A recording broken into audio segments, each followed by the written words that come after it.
La vigile matinale provient de l'œuvre de Saïli Guardado, Méditation quotidienne au féminin. La méditation de ce matin, aujourd'hui 25 août 2025, est tirée de 1 Jean 4, verset 1. Bien-aimés, ne vous fiez pas à tout esprit, mais éprouvez les esprits pour savoir s'ils sont de Dieu, car plusieurs faux prophètes sont venus dans le monde. Éprouvez les esprits, première partie. Nous sommes en 1853 et le ministère de la jeune Ellen White, qui n'a alors que 26 ans, a un poids et une influence considérable sur le travail d'évangélisation du mouvement adventiste naissant.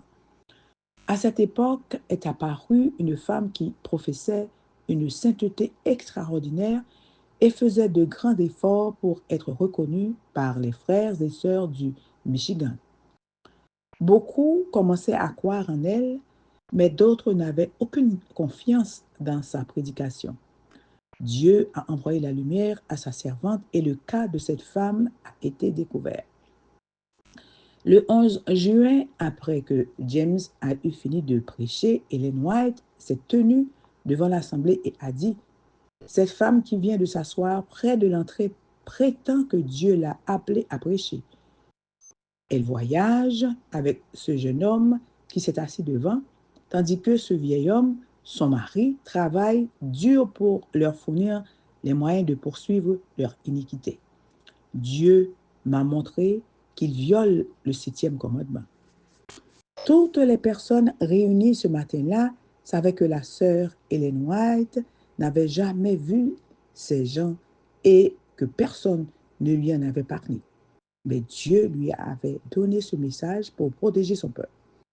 La femme est restée assise pendant un moment, puis s'est levée lentement et, avec un air plein de suffisance, a dit « Dieu connaît mon cœur. » Le 28 mai, le Seigneur avait déjà montré que cette femme donnerait cette réponse.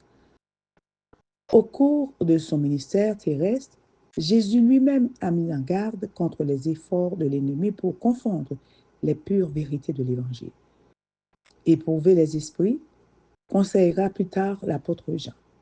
Et il n'y a jamais eu de moment plus approprié que celui que nous vivons pour prendre ces conseils au sérieux. Nous ne pouvons pas nous permettre de croire chaque parole prétendument envoyée par Dieu sans la mettre à l'épreuve.